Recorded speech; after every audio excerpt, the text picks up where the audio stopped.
I just want to do a quick refresher on the 1,000-day principle, and really a topic that I think I could write a full book about, because as you get deeper into this concept, there's a lot that reveals itself. But very briefly at the top, the 1,000-day principle, which I have stolen from my friend David McKeegan, who's an incredible entrepreneur. He came to me one time and I was basically saying, like, man, entrepreneurship sounds so great. Why aren't there more people that are doing it? It's so much fun, Look at us. We're doing what we want. We're traveling around, blah, blah, blah. And he's like, look, here's the reason, is because people aren't willing to endure 1,000 days of making less money than they were in their profession. There's a variety of reasons they're not willing to do it. It represents risk to them. That's why there's not more entrepreneurs. And I thought this was really interesting. Wow, 1,000 days. It's a lot, but not that much. And a lot of successful entrepreneurs can always point back to those 1,000 days as something that they really endured. And as I went around, I found that this pattern has repeated itself.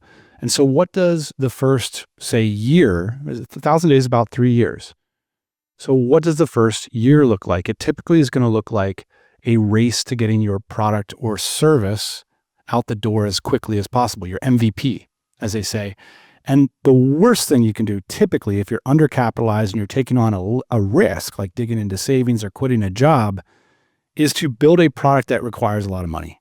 So we want to find something where we can have the MVP as soon as possible and then focus on our channel. Typically a startup business needs one channel. You need a perspective on where a reliable source of customers is coming from, and you need to focus on sales. For a lot of us, it's going to be, hey, I'm going to conferences, I'm talking to people, and I'm selling my services or product to them. For a lot of us, it's going to be an SEO channel or a social media channel. So knowing your channel and how you are getting reliable source of customers from that channel is something you need to systematize immediately.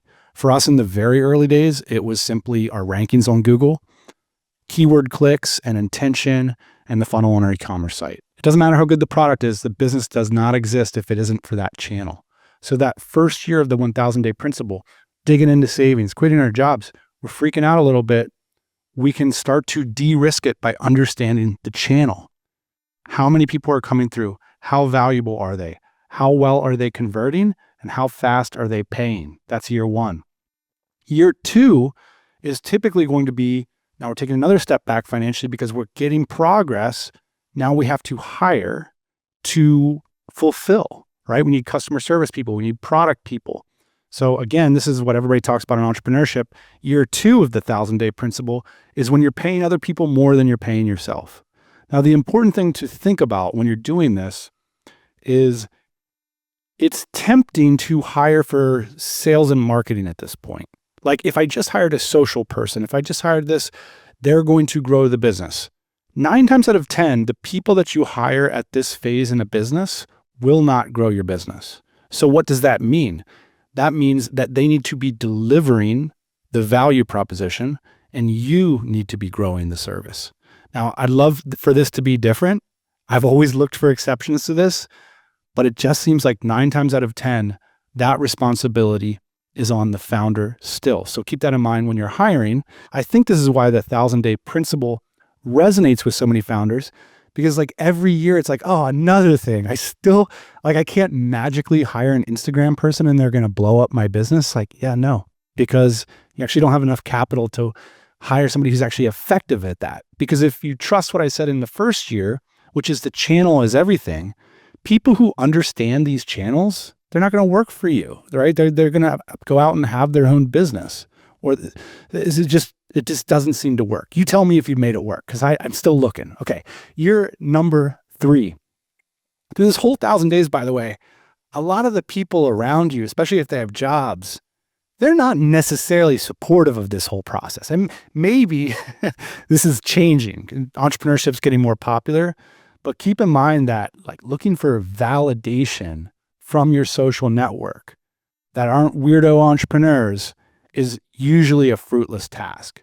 And it's very tempting because it's a very challenging time in your life. So I recommend hanging out with other entrepreneurs and looking for validation in the results you are achieving. It helps to be quiet about this stuff because the sort of people with jobs, they just look at things a little bit differently. And you have to go through what looks like a very risky process in order to build a durable business that can create wealth and time and location freedom. So part of the idea of the 1,000-day principle is that you're not going to be getting a lot of outside validation typically as you're going through these 1,000 days. The third year is really when you should cross the hump of you've been able to hire for the product delivery and development. So ideally, you would be able to leave the business for 2 to 3 weeks in the third year, and it runs without you. Now, this is an interesting benchmark because I spoke with David about this some years after we had the initial conversation. He's basically like, if you're not tracking through these 1,000 days, you kind of have a problem on your hands because you should have been able to sort of figure this out for this channel, for this product, for this audience within those first 1,000 days. So if you've been grinding and bleeding cash, you probably are taking on too much risk. And it's typically one of 3 problem areas.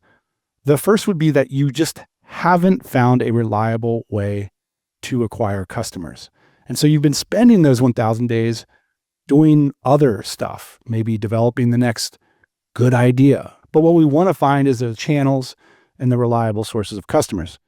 It could be simply a poor founder fit. You could have a decent idea, but you might not be the best person to execute that idea. It's important because in a way, because you're forgoing a professional salary, you are the company's biggest expense. So in these early days, you also have to be the top performer. And that's why these 3 years can be so difficult. I know the idea of a business is you set it up, it runs itself, and that's a cool idea. It just doesn't typically happen in the first 3 years. That dream of business ownership often happens way later in the game, year 5, 6, 7, 8, when the business has systems, processes, great people, and a durable model. And typically you're not seeing that in the first few years. You're still figuring things out. The final piece, it could simply be low productivity and effectiveness. Maybe we're still carrying some of that job mindset, just show up, do the work.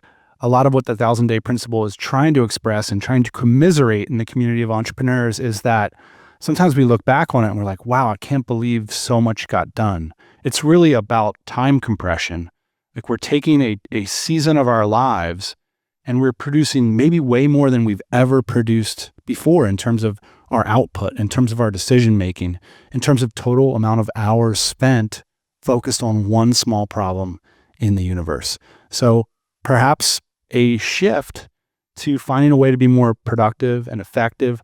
Often this can look like going to work for an incredible founder and getting a sense for what their bar is and getting a sense for what's possible and then taking that know-how back into your entrepreneurial efforts.